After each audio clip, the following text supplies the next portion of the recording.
ओम वक्रतुंड महाकाय सूर्यकोटि समप्रभ निर्विघ्नं कुरु मे देव सर्वकार्येषु सर्वदा। ओम श्री महागणपतये नमः। ओम श्री गुरुभ्यो नमः। हरि ओम। सदाशिवसमारंभां शंकराचार्यमध्यमाम् अस्मदाचार्यपर्यन्तां वन्दे गुरुपरम्पराम्। अस्मद्गुरुभ्यो नमः। श्रुतिस्मृतिपुराणानाम् आलयं करुणालयं नमामि भगवत्पादं शङ्करं लोकशङ्करं। शङ्करं शङ्कराचार्यं केशवं बादरायणं सूत्रभाष्यकृतौ वन्दे भगवन्तौ पुनः पुनः। ईश्वरो गुरुरात्मेति मूर्तिभेदविभागिने व्योमवद्व्याप्तदेहाय दक्षिणामूर्तये नमः। ओम श्री मेधा दक्षिणामूर्ति स्वामिने नमः। ओम सहनाववतु सहनौ भुनक्तु सह वीर्यं करवावहै तेजस्विनावधीतमस्तु मा विद्विषावहै। ओम शांति शांति शांति।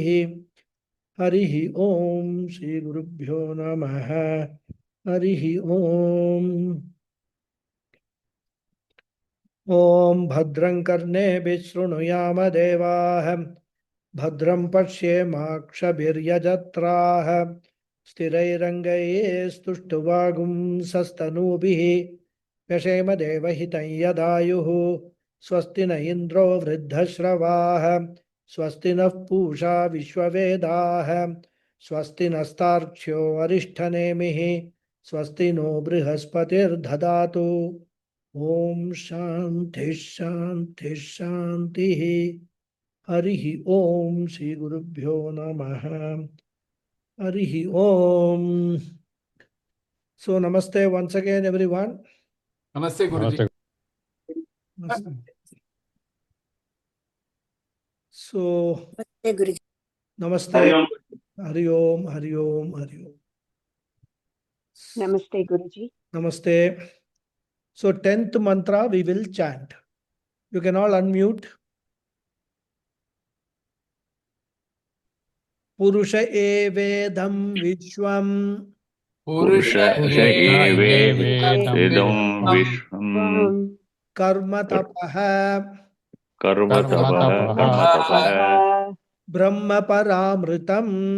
brahma paramritam Etadyo veda. etadyo veda Nihitam guhayam. Nihitam guhayam So vidya grantim. so vidya grantim Vikiratiham somya. Vikiratiha somya. Good. So you can all mute now. So we entered this last mantra of the first section of the second Mundaka in the last class. And we discussed the Sangati Bhashyam, wherein Bhashyakara is pointing out that even though in the previous mantras, the Shruti talked about Srishti Prakriya, that is not the Tatparyam of Shruti. Shruti is not aiming to explain the details about the creation. And Shruti talks about the creation only to convey the message that everything in the creation is born out of Purusha Brahman, more particularly Saguna Brahman. That is the one and only message that Shruti wants to convey. And in his Sangati Bhashyam, Bhashyakara starts with this premise about the Tatparyam of Shruti. And the conclusion he draws is that by stating that everything is born of Brahman, Shruti wants to first state that everything being the effect or product and Brahman being the Karanam or cause, and since the cause pervades the effect, everything in the universe is Brahman alone. There is no effect separate from the cause. There are no ornaments separate from the gold. There are no pots separate from the clay. And this statement leads to another revelation. And that is, what we call the effect or product does not have its own existence, and it is only a modified appearance of the cause. When the cause is modified into different effects with different shapes and forms, we give a name to each one of them and start treating them as if they exist on their own. That is a fallacy which Upanishads want to refute or rebut. Understanding this reality is very important from Advaita philosophy standpoint, because only when we negate the reality of the Jiva and Jagat can we reach the conclusion that Brahman alone is the absolute reality, and that everything else in the universe is only an appearance, which is called mithya, and which has dependence on Brahman for its existence. And therefore, we can understand mithya as that which has borrowed existence, and which means it is only an appearance. It has no substantiality. And everything else in the universe other than Brahman will fall under this category of mithya. Everything other than Brahman exists only in name and form. Or we can put it in another way, all names and forms are only modifications of Brahman. And in order to support this conclusion, Bhashyakara quoted the Shruti Vakya from Chandogya Upanishad, which states, Vacharambanam Vikaro Namadeyam. The essence of this mantra is that everything in the Srishti is only an effect, a product, a modification or manifestation of Brahman only with a name and form. They have no substantiality. And the mantra gives the example of clay and pot. It says pot is just a name and form of the modification of clay. Before the pot came into the so-called existence, clay was there. Now pot is, clay is. And when the pot is destroyed, what will remain is clay alone.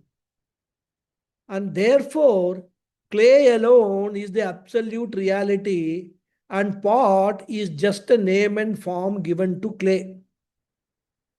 There is no substance called pot other than clay.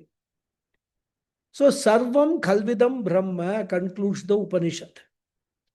And Bhashyakara connects this idea with the mantra and says, Ataha, therefore. He says, read the mantra which conveys the same message. We have already read the mantra in the last class and also today. And I have also given you the Padacheda in the last class, so I will not repeat them. Now I will give you the gist of the mantra. In the first half of the mantra, the Upanishad says that since the world is a product of Brahman, therefore the world is none other than Brahman. Must understand these things. They are all, now Shruti is getting into a particular prakriya which is used in the Upanishad teaching.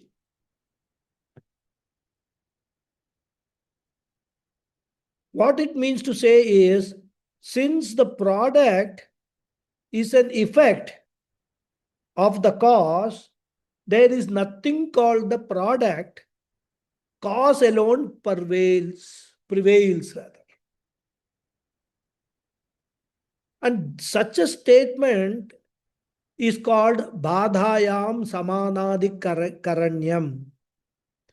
Bhadayam Samanadi Karanyam is a technical expression which implies that when you say world is none other than Brahman, the idea conveyed is there is no world other than Brahman. So world is a product of Brahman. Therefore, world is none other than Brahman. And so this statement negates the world itself. The existence of the world, independent existence of the world. And since this sentence negates the world, it is called Badhayam Samanadi Karanyam. So in a statement, when one member is negated by the other, it is called Badhayam Samanadi Karanyam. And we give the example of Rajju Sarpa. It's a very, very common example. We have talked about it earlier also. All of you can recall. The snake that you see is nothing but the rope. And when I say the snake that you see is nothing but the rope, I am conveying to you that factually there is no snake at all separate from the rope. And therefore, in the sentence, the rope is knocking off the snake. This process of knocking off is called bhadayam. Bhada means what? Knocking off statement. It's a knocking off statement. So whenever a mithya and satyam are equated, all such mithya, satyam equations are called knockout equations. Snake is nothing but rope, is a mithya. It's a mithya satyam equation. Snake is mithya, rope is satyam. Similarly, when I say the mirage water you see is nothing but sand, it is an equation of similar nature. Mirage water is mithya, sand is satyam. That means what? There is no mirage water other than sand. And we can, there are several examples. They are found in the Shastra. So all such knockout statements where one entity is knocked off as mithya by another entity which is satyam is called what? Bhadayam Samanadi Karanyam. Must understand these prakriyas all very well. And here the Upanishad says that the world is nothing other than Brahman. And by this the Upanishad knocks off the mithya world. And then what is left out? Purushaha eva. So thus the first half negates the world. Right? So Jagat is out of the picture. Now what is left out? Two entities are left out. Paramatma and Jivatma. So we have earlier also discussed the entire universe, we can reduce the entire universe to three entities. Jiva, Jagat and Ishvara. Or we can say Jagat, Paramatma and Jivatma. So one Jagat is knocked off by Badayam Samanadi Karanyam. Now two are left out, Paramatma and Jivatma. Now how to knock off this duality?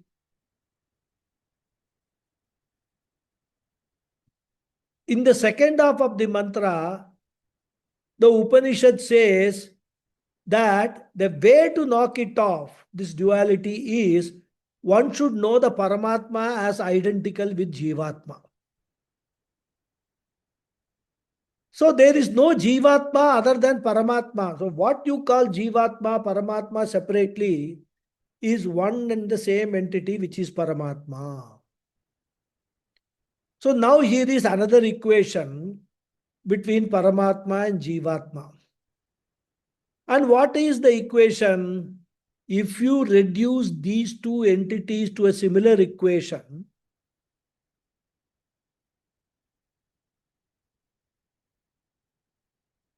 like, Badayam Samanadi Karanyam equation, what will happen? If Paramatma gets knocked out, we will all become atheists. And if Jivatma gets knocked out, there will be nobody to enjoy liberation, moksha, etc. And not only that, none of you will come to the class and I will also not be conducting the classes. Because there is no Jivatma, only Paramatma is there. And therefore, the Bhadayam Samanadi Karanyam formula or equation cannot be applied here. And therefore, we cannot knock out either of them through an equation. Then how do we arrive at Advaitam? Therefore, we establish a different equation. And that is an equation to show that Paramatma and Jivatma are one and the same. Two words revealing one substance, one reality. And it is called Tattvamasi equation. That's why Tattvamasi is an equation. Tat is equal to Tvam. And therefore, the one who knows Paramatma to be none other than the Jivatma, one who knows the Sat Paramatma as the Chit Jivatma, the one who knows the oneness of the existence outside and the consciousness inside, he is liberated. That means by the second equation, Tattvamasi equation, Jivatma, Paramatma duality is knocked out. And this is done by showing that there are no two separate things to be counted as one and two, etc. They are nothing but one and the same consciousness with two different names. And this is technically called Aikya Samanadi Karanyam. So two formulas the Shruti uses. Two prakriyas. To establish then that Sarvam Khalvidam Brahma. Badayam Samanadi Karanyam and Aikya Samanadi Karanyam. These are the two prakriyas. And therefore now how many things are there? World is gone. Jivatma, Paramatma, duality is gone. And therefore what is left out is only one Atma. And the one who knows that Advaita Atma is free, is liberated, is mukta hai. So the fourth quarter of the mantra is the Phalashruti. The one who arrives at the Advaita Atma by employing these two equations, Badayam Samanadi Karanyam and Aikya Samanadi Karanyam. By Badayam Samanadi Karanam, the world goes away. By Aikya Samanadi Karanam, the Jivatma, Paramatma, Bheda goes away. Only Atma, one Atma remains. The one who discovers that is free from ignorance, is free from samsara and its consequences. He is a Mukta Purusha. And this is the gist of this powerful mantra. And this alone, Bhashyakara elsewhere summarizes in the beautiful sloka, Brahma Satyam Jagan Mithya Jivo Brahmaiva Naparaha. Every day before this class, those who log in early will listen to this sloka, isn't it? I play this entire that Brahmanandavalli slokas before the class. So Brahma Satyam Jagan Mithya Jivo Brahmaiva Naparaha. One sentence, whole Vedanta is finished. Capsule sentence for the entire Vedanta teaching. So with this background, we will now see the word meanings of the mantra before entering the Bhashya. So based on the discussions in the previous mantras, especially the first mantra and mantras 3 to 9, so totally 8 mantras, the Upanishad is concluding that Purusha eva idam vishwam. Purusha alone is this world. I need not explain each of these words because by now I think you are all quite familiar with the Sanskrit. Simple words, simple sentences. But still somebody has got some difficulty, I will just touch upon. Vishwam means the universe or the world. Idam Vishwam means this world that we are experiencing. Karma Tapa Brahma Paramritam. So this world which we are experiencing is Purusha Eva, Purusham alone, which is Karma Tapa Brahma Paramritam. Karma means action. Tapaha here means upasana. So karma and upasana, which include their results also. So this world which we are experiencing, which has karma and upasana and also their result, is this Purusha alone, is Paramritam Brahma alone. Paramritam means absolutely immortal. And why Brahma is called absolutely immortal?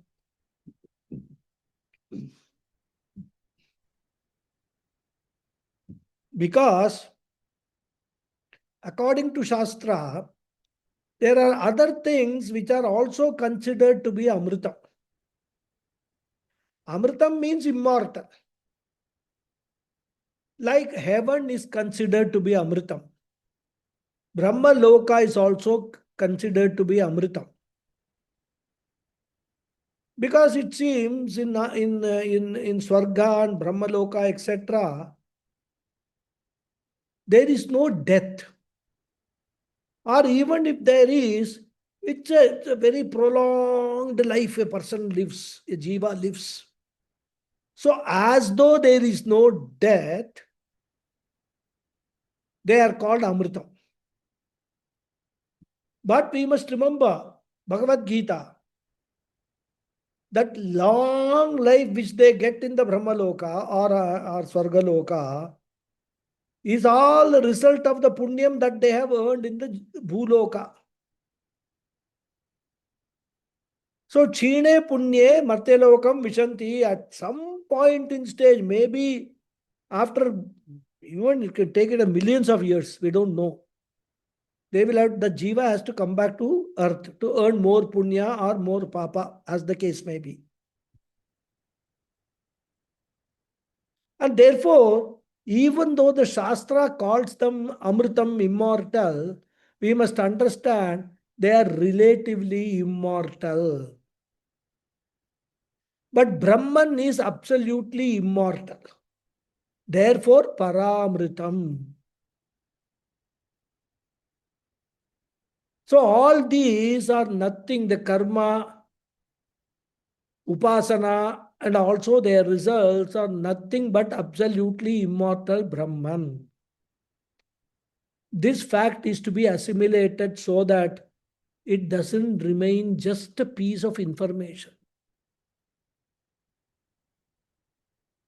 Because the entire Upanishad teaching and also Bhagavad Gita teaching, as I keep repeating, they are all meant to bring about a transformation in our lives. A complete departure from what our thinking has been, our attitudes have been, our behavior have been in the past.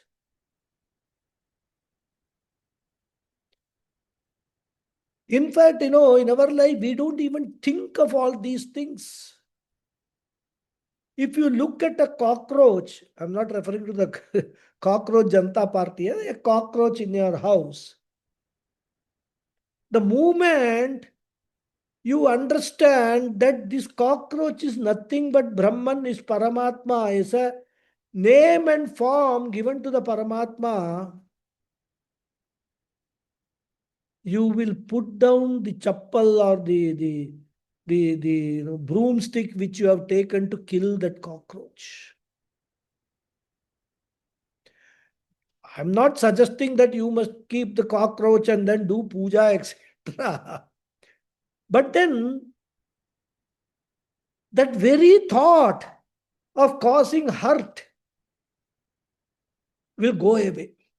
And not only cockroach, just an example, everybody, everything in this entire universe.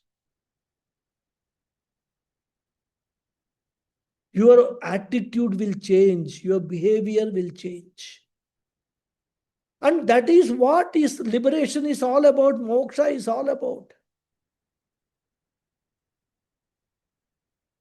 Moksha is nothing but assimilation of all this knowledge and abiding in that knowledge. And that is why they say sannyasa is the best for moksha. Because one of the very important dharmas of sannyasa is ahimsa.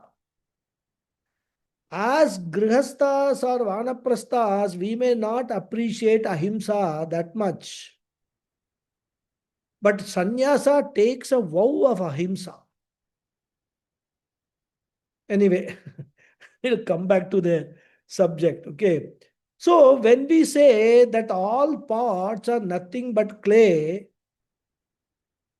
we are able to appreciate it because we see both clay and pot separately. Isn't it? I am now coming to the problem that we face normally.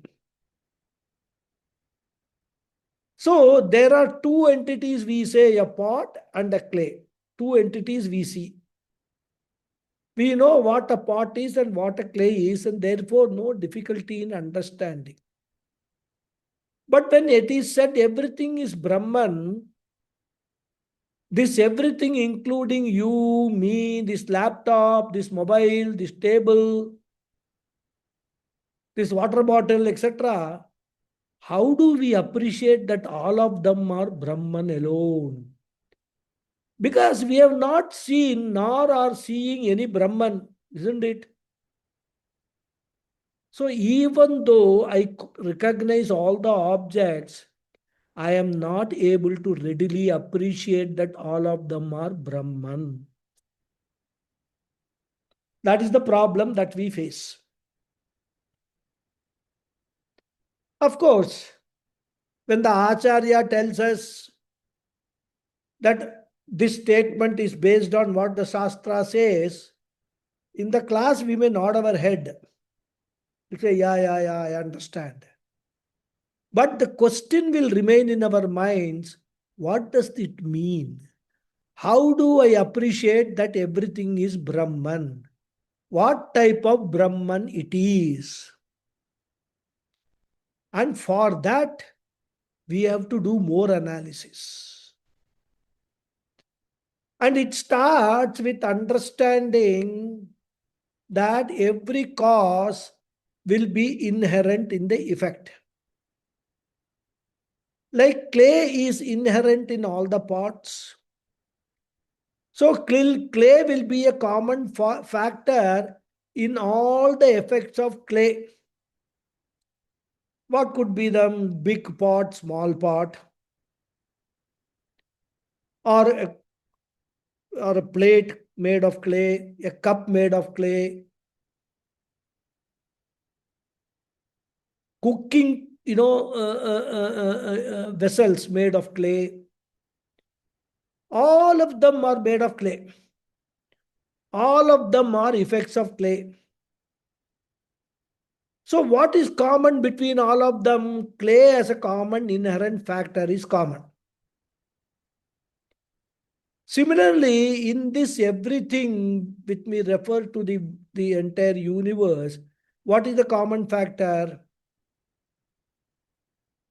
Common factor is existence, isn't it? Easiness is the common factor.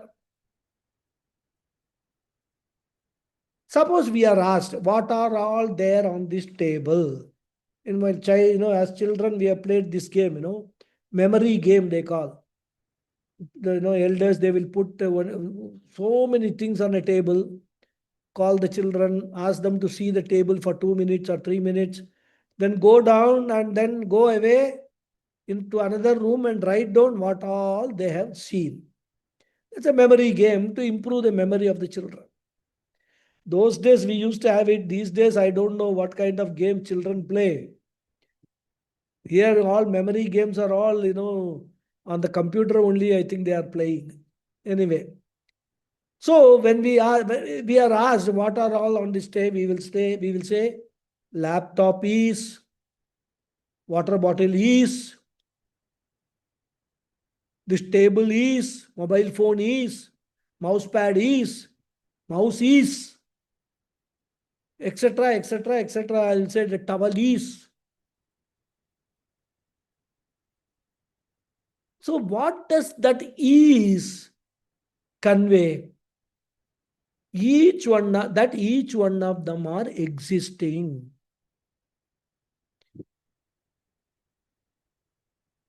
That is, which we use to describe everything, refers to the existence of things.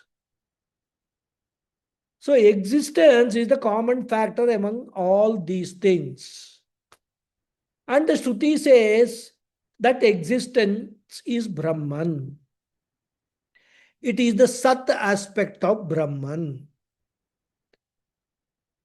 So how do you now recognize Brahman everywhere? You recognize Brahman as existence everywhere. When I say the star is, the moon is, the sun is, the planets are, tree is, building is. Whenever we are using this is, we have to understand that the is represent the Sat aspect of Brahman.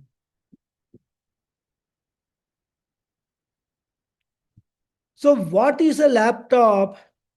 Laptop is nothing but a name and form given to existence. The substance is existence, and what I call a laptop is existence with a particular name and form. Just like when I refer to clay, or clay pots or cups or plates, etc., I understand that the substance is clay, and pot, cup, plate, etc., just names and forms of the clay. The names and forms do not have any substantiality. Existence is the substance which is referred to by the word asti in Sanskrit. Pot asti, clay asti, laptop asti, we say asti, asti, asti. Pustakam asti, mousepad asti. So asti refers to existence, and that existence is Brahman. So when the Upanishad says Sarvam idam Brahma, it has to be understood as Sat Brahma. Sarvam is understood as Brahman in the form of existence. So now you need not worry, oh my God, I can't see Brahman, I can't feel Brahman. Adreshyam, Agrahyam, etc. We have seen. Need not worry. Where is Brahman? Brahman is everywhere, and he can be found as existence in every object. Now, whatever I see chair is, sofa is, isn't it? Fan is, curtain is, everywhere I see is. That isness is Brahman. So, intellectually, once you start appreciating this Sat aspect of everything which we see in the universe, we will understand and appreciate one aspect of Brahman, which is the nature of Brahman. Now, if this is not clear, you know what will happen?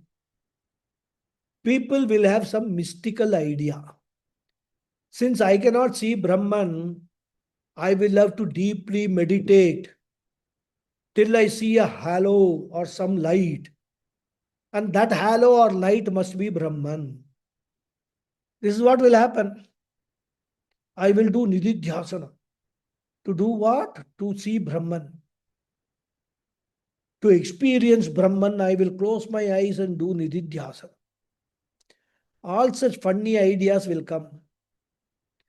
But once you understand that the easiness in everything is Brahman, then it becomes very easy to appreciate Brahman as everything.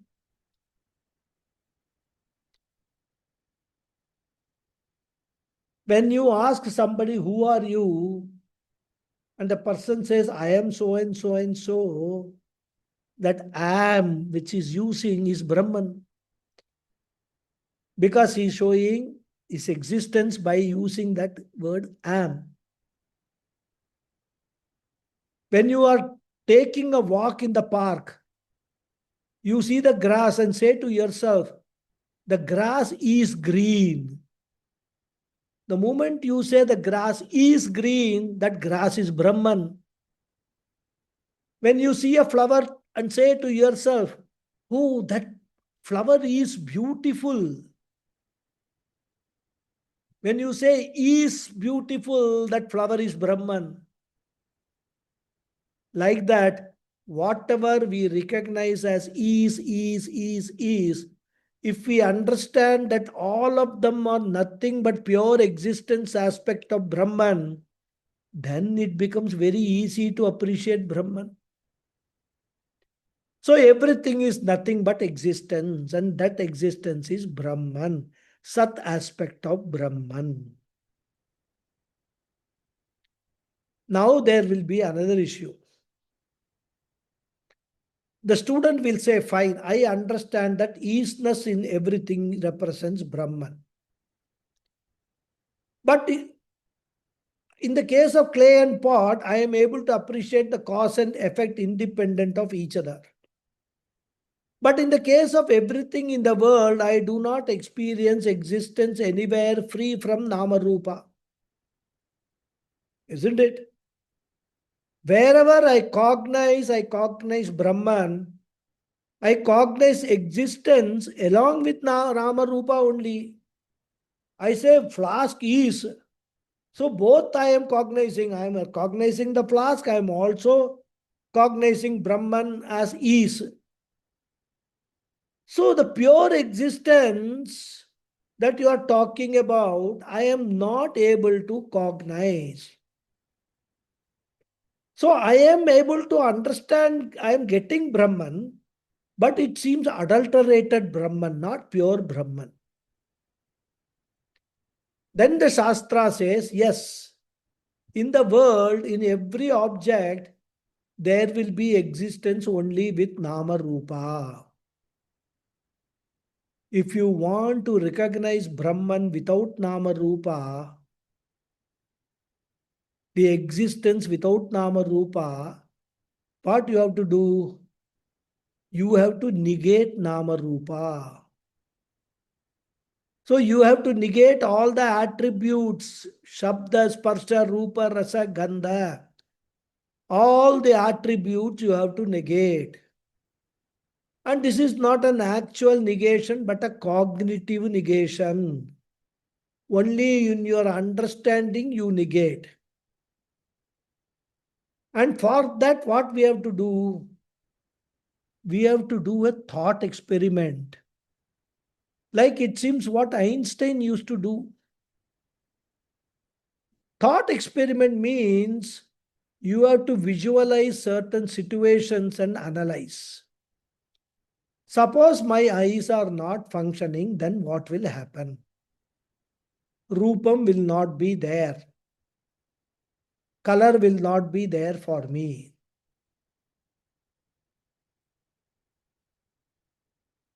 So, Rupam will be Nasti, but since I can hear, Asti will be there. Because Shabda is there, Sparsha is there. So, even without eyesight, existence can be recognized. Now, suppose I visualize all my sense organs have become dysfunctional. My tactile organ is gone. Skin has no feeling. Sparsha is gone. My hearing is gone. Ears are gone. Shabda is gone. My olfactory organ is gone. Gandha is gone. And lastly, my rasana, the taste, is also gone. And suppose my mind does not entertain any emotion. Buddhi does not make any decision. So everything is gone. All attributes are gone, including manas and buddhi. Still, is there existence or not? Now you may say, no, there is no existence now. It looks like there is total blank state. I cognitively negate everything. And therefore, it looks like nothingness. There is only shunyam. And this is the conclusion the Buddhists, one sect of Buddhists arrive at. When they do this thought experiment, they arrive at shunyam.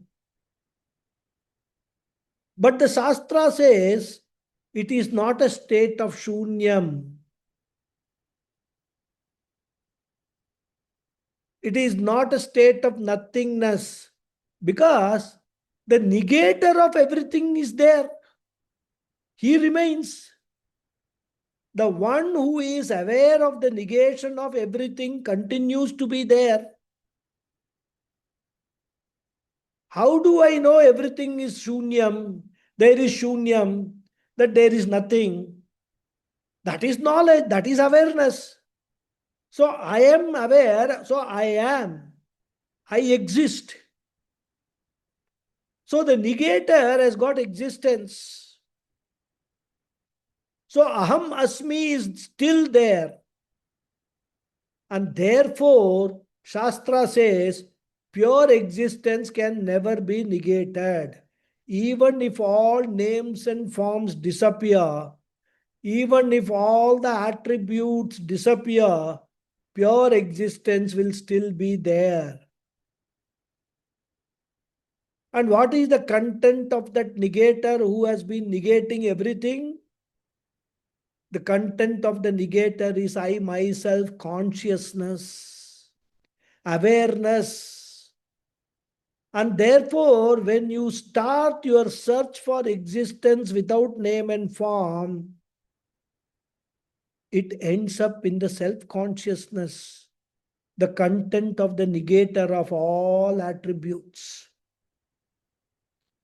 And that is how I understand that this Sat Brahma, the content of everything, is Chid Atma.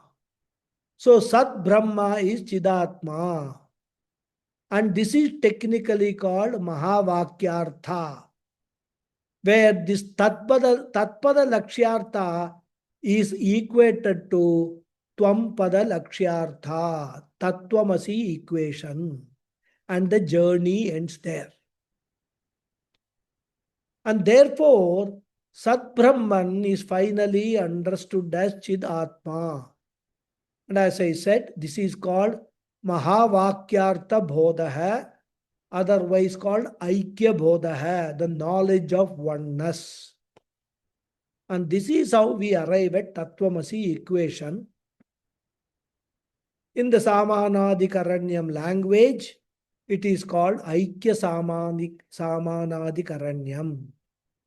And therefore, when the mantra says Purusha eva idam vishwam karma tapa brahma paramritam, this apposition, not opposition, apposition, is based on or brought about by the oneness of the meanings of the words.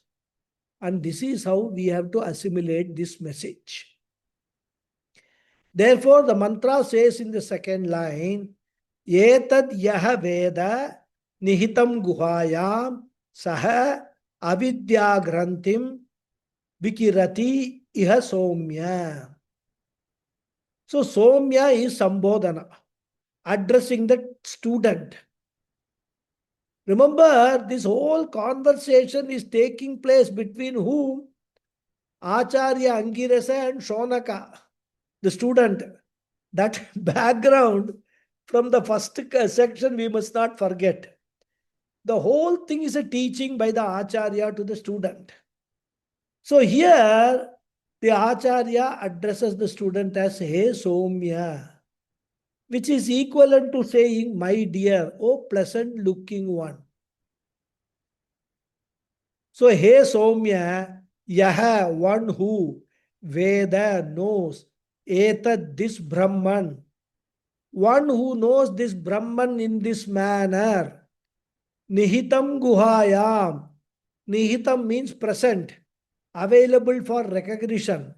In Guhayam. Guhayam literally means the cave, and here the cave refers to the heart. And the heart implies buddhi or antakaranam. So in that antakaranam, consciousness is manifesting. So one who knows this Brahman manifesting in the buddhi as oneself, as I, excuse me,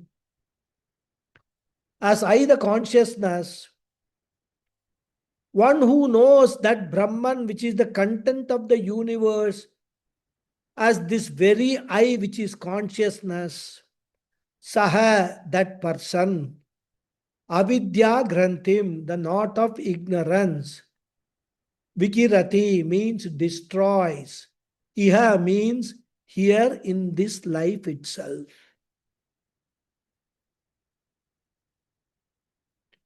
So here, Etad Yaha Vedya Nihitam Guhayam is a Mahavakya Upadesha, Aikya Vishaya Jnanam.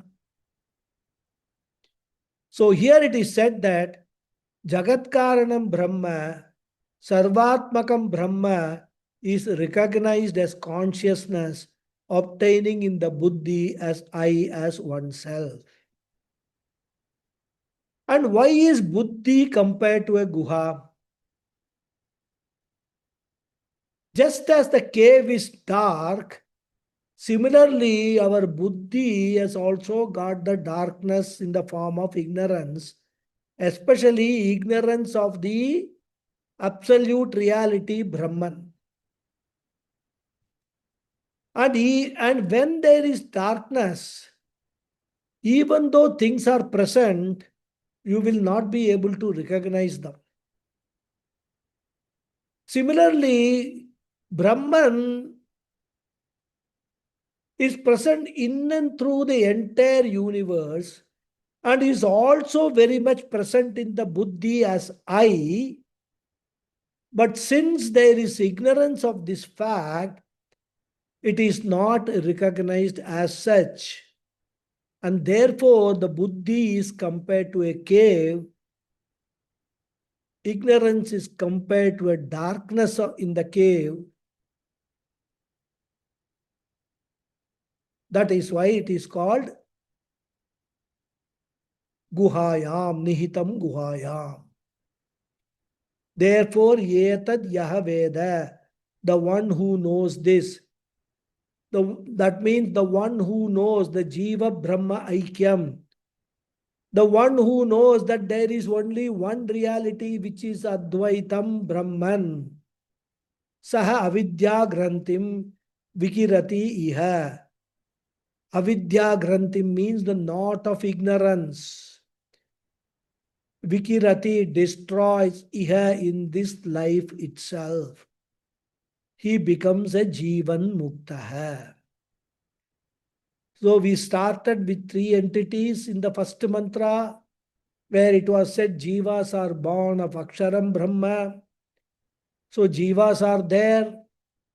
Then it was said Jagat is born of Brahman. So Jagat was there. So it appeared there were 3 entities, Jiva, Jagat and Brahman or Ishvara. Now it is not just duality but plurality. So it was not just 2 entities but 3 entities, plurality. And this was the Adhyaropa stage. I hope you remember all these technical words. Adhyaropa, Apavada, etc. Adhyaropa stage, deliberate superimposition of the Jiva and Jagat on non-dual Brahman. And in this mantra, the Apavada is done. The plurality is resolved to reveal the non-duality of Brahman. So in the first sentence, Jagat was negated, reducing the plurality to duality, Jiva and Ishvara. And in the second sentence, that duality is also resolved by equating both Jiva and Ishvara, by saying that Jiva and Ishvara are not separate entities, because Jiva is only a reflection of Ishvara, and therefore Jiva cannot be counted as a separate entity. Thus the Advaitam Brahman as the only reality is established in this mantra. I know that many of you may have many doubts about what I just told you. All these things cannot be assimilated in just one class or in just one talk. You have to contemplate on what has been told again and again and again. Perhaps listen to this, this video itself repeatedly rather, to understand what it means. At one level, it's all very simple, actually speaking.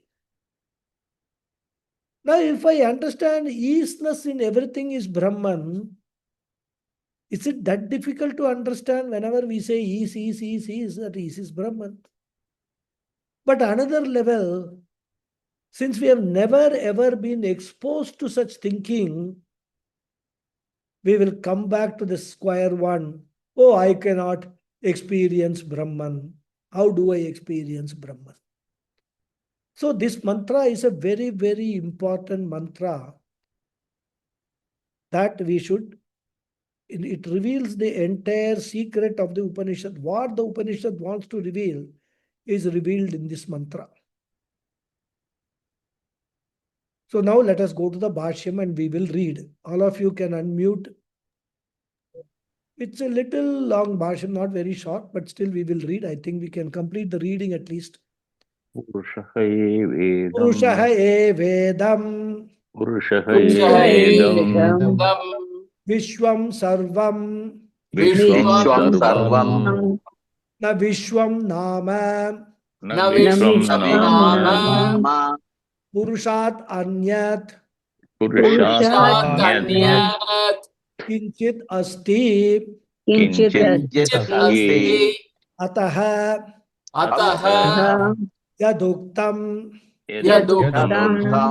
Tadetad Abhihitam Tasminnu Bhagavo Vigyate Sarvamidam Vijñātam bhavati Vijñātam bhavati iti iti etasmin hi etasmin hi parasmin parasmin atmani atmani sarvakarane sarvakarane purushe vijñāte purushe vijñāte purusham evedam purusham evam vishwam nanyadasti vishwam nyanyadasti iti vijñātam bhavati iti iti vijñātam bhavati iti kim punaha kim punaha idam vishwam ityuchyate idam vishwam ityuchyate karma agnihotradi lakshanam karma agnihotradi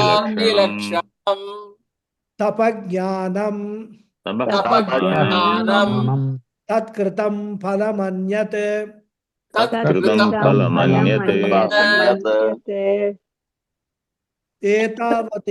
etavadidam etavad sarvam idam sarvam tacchaitad taccha etad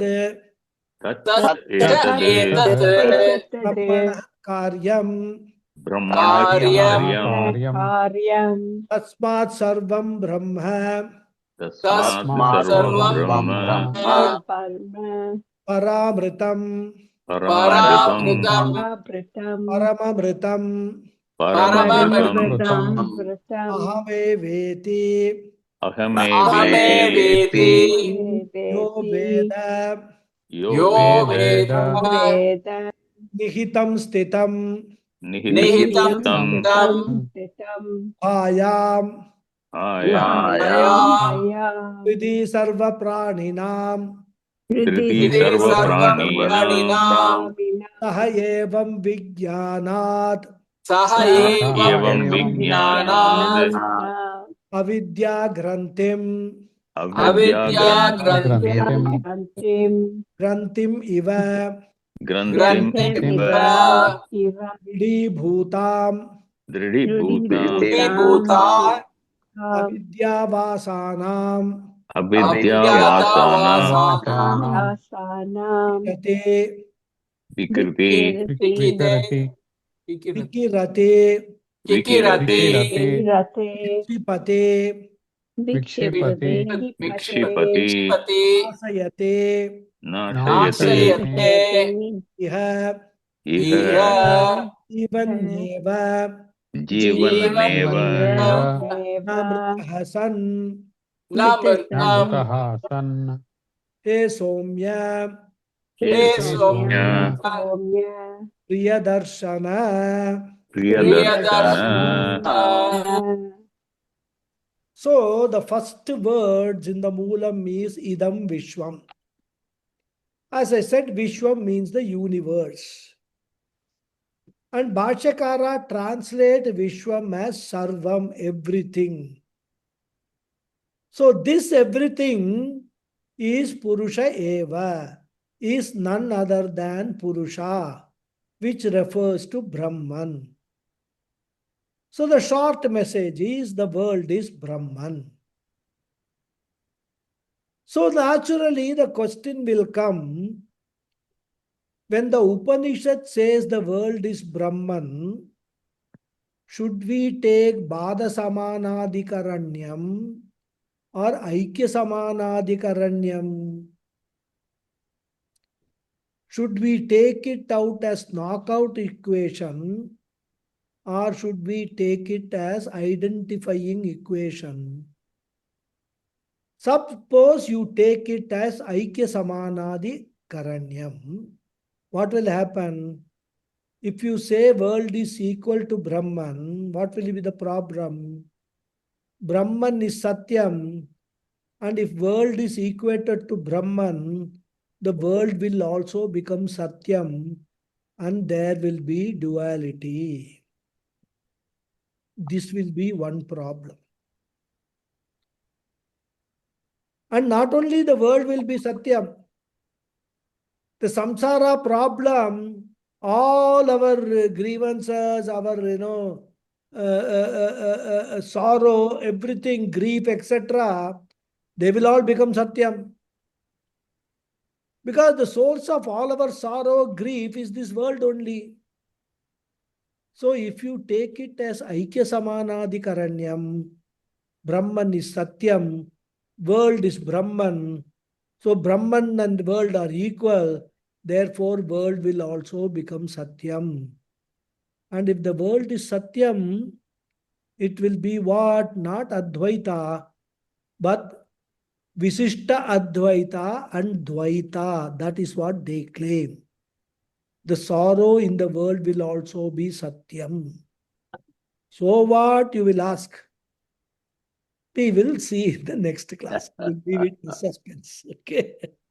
Om Purnamada Purnamida Purnamidam Purnat Purnamudachyate Purnasya Purnamadhaya Purnameva Vasishyate Om Shanti Shanti Shanti, Shanti Shanti, Harihi Om Sri Hari Guru Om, Sri Guru Namaha Prabhu.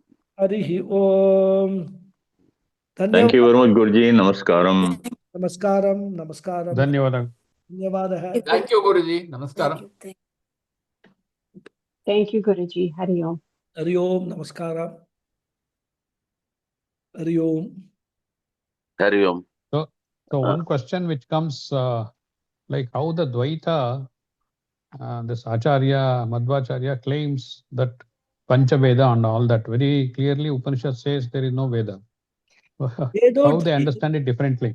That's all very selectively. They will take portions from the Upanishad and then they will superimpose some Purana ideas and they will say this is the interpretation.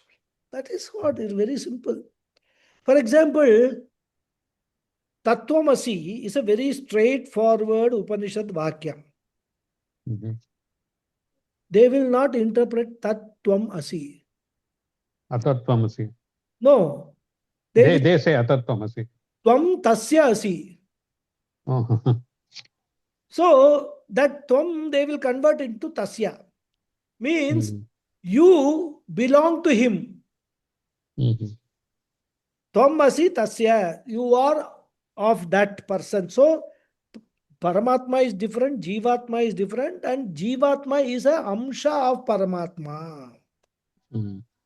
So like that, and what happens is in Sanskrit grammar, any particular word or many words, not all words, can be derived in different ways.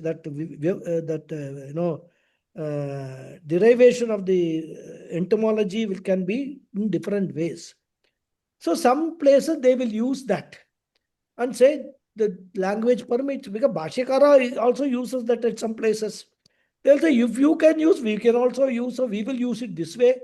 And they say this is Advaitam only. This message of Upanishad is Visishta Advaitam. That is what they will.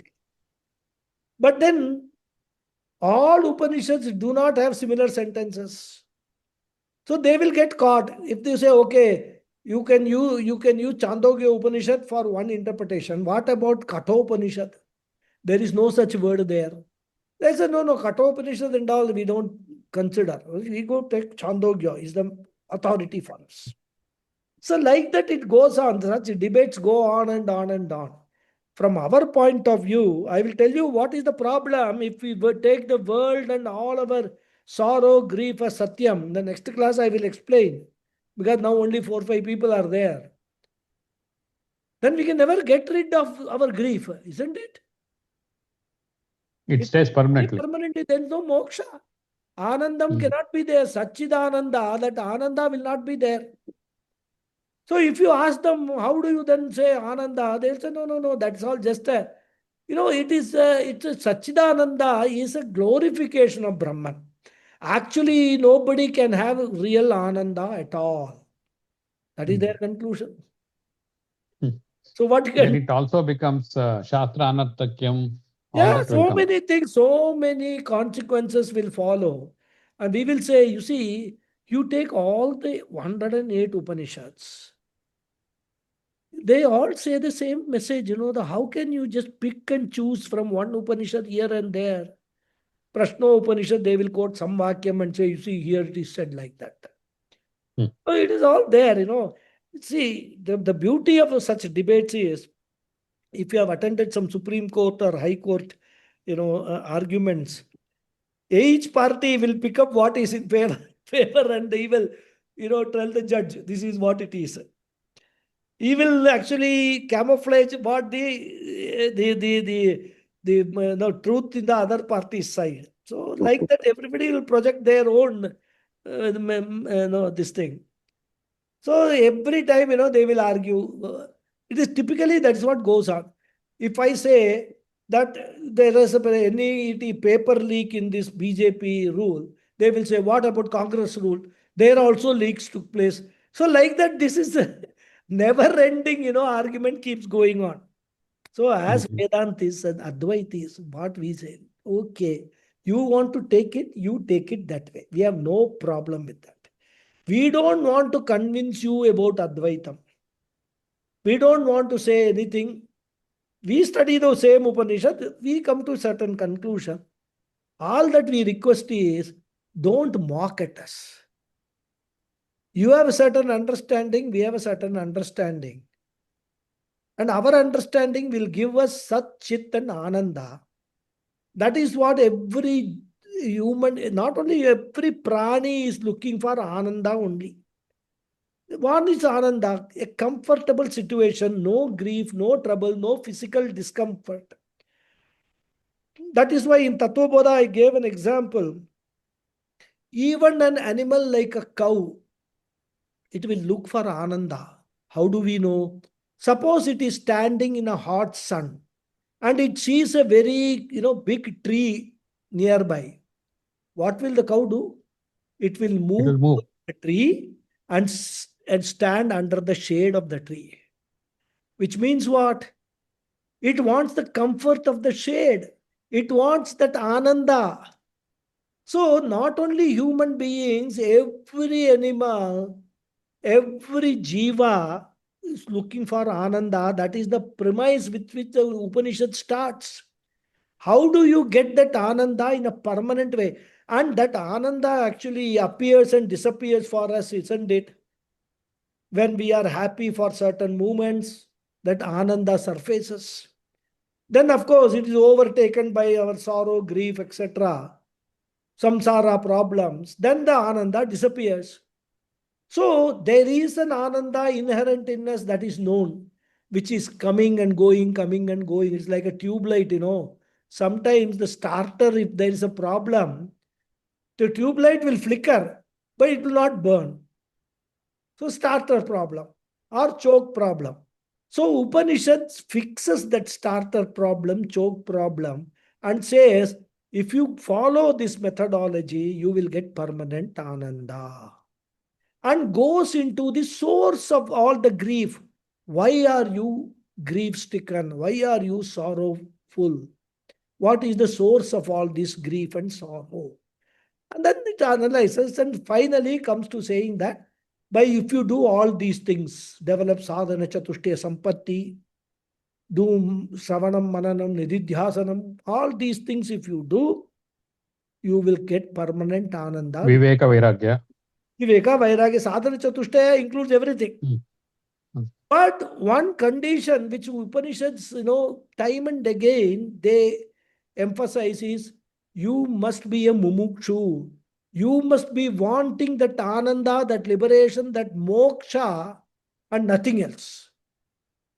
It is just like, that Usain Bolt or somebody. He has, in that 100 meters, he set up a record. 9.6 seconds. Yeah, whatever. But then, next time, what he wants to do? He wants to improve that record. His own record, he wants to improve. So he is not bothered about what others have done and all. I want to improve my own records. I want that Ananda. For that, Upanishad says moksha is the solution. I want that moksha and moksha alone, nothing else in this world. So you develop Viveka, Vairagya, all those mumukshutvam, all that. So this is the whole scheme. And when we understand the scheme, to us, when we apply our mind, our brain, it's reasonable. Okay, there is a formula here. It is guiding us correctly. So we say we believe in Advaitam. We go by Advaitam. Most of the Acharyas we come across, who are all very popular among people, are Advaita Acharyas. All of them can't be mistaken. Guruji, just an incident. My other Guruji, one Paniraj, he was saying one day that, see, if you want to go from one place to another place, there is what is known as GPS, Global Position Satellite use. Then he said, for a human person to go to God, what GPS? Then I said, Guru Parampara Shastra. I said, that is also GPS. Then he was laughing. Yes. That G in GPS stands for Guru and Parampara is Shastra. Yes, that Shastra. is correct. You're right. So that is GPS. So that is how we say. So that's why we don't get into the argument. But for our discussion, we would like to touch upon what their matam is and how we differ.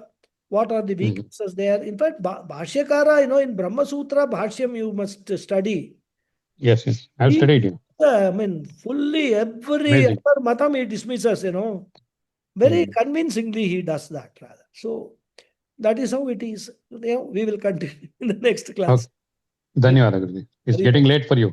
No, that's okay. My dinner is ready. I just have to heat it and eat it. Okay. Dhanyawad. No problem. Hari Om. Hari Om. Thank you. Hari Om. Thank you, Guruji. Hari Om. Thank you, Guruji. Thank you. Any other comment? So, Guruji, this Tattvamasi, okay, it is being displayed only in Shabarimala. Why not in other temples? Somebody said, in one of the earlier classes, that is displayed because Swami Chinmayananda suggested that, and it was displayed on his advice rather. That is Ramuji or somebody clarified. Okay. Right. Okay. See, other temples, if they display Tattvamasi, that's my interpretation. Okay. People who are visiting those temples, if they know Tattvamasi, they will not visit the temple. Okay. So when I went to Shabarimala, when I saw Tattvamasi, then I decided that this is my first and last visit to Shabarimala. Okay. Because then I'm not taking away any message from there if I go on every year Shabarimala. Right. So I said, okay, Bhagavan Ayyappan, who is my Kuladaivam, himself has given me the Upadesha, Tattvamasi, Mahavakya Upadesha right in front of the Sanctum Sanctorum. Then why I took all the trouble to come here? But that was worth it because I could actually, all the trouble enlightened me that to reach the Tattvamasi is not that easy. Okay. Not that easy, right? Other temples, you can park your car in a parking lot and then leave your chappals itself in the car and then go and visit a temple. But Sabarimala is Tattvamasi, is not that easy. And also, all the devotees who are coming there, despite the fact they are reading it out, they may not understand the meaning of it. Because they are coming up because of Ajnanam. They still think that God is different than me. So they have to come to Upanishad class. Correct. That is why, as they say, what those devotees are gaining by going to Shabarimala, every visit they are gaining lot of punyam. Lot of punyam they are gaining. So what will that punyam do? It will give them the results of that punyam either in the form of going to Brahmaloka, or if they happen to come across some Acharya who is See, by chance they listen to some Vedanta talk. Immediately, connection they will make. So that That is- punyam will make them think about what is beyond all these things. And then they will get attracted to Vedanta. Whether in this Janma or next Janma, we cannot say. Right? Well said. But it is not a waste. Going 25 years to Sabarimala is not a waste. It only shows one thing, that by doing all that, if they have still not come to Vedanta, Mm. that reason is that they have got so much of papam in their baggage, in their sanchita karma baggage, that they will have to first neutralize those papam by earning more and more punyams. And Agree. then once that is more or less equal, they will come to Vedanta. That may take janmas, we don't know. But it Correct. doesn't matter. Eventually, that's why Shastra says, eventually everybody will come here. That is the Jiva's goal, rather. Fortunate we are, because we have come in this life itself. That's our blessing, rather, which we have. Blessing. Definitely. That is. Okay. Thank you. Well said. Mhm. Hari Om. Hari Om, Guruji. Thank you Hari very Om. much. Thank you. See you next class. Hari Om, Guruji. Hari Om. Hari Om.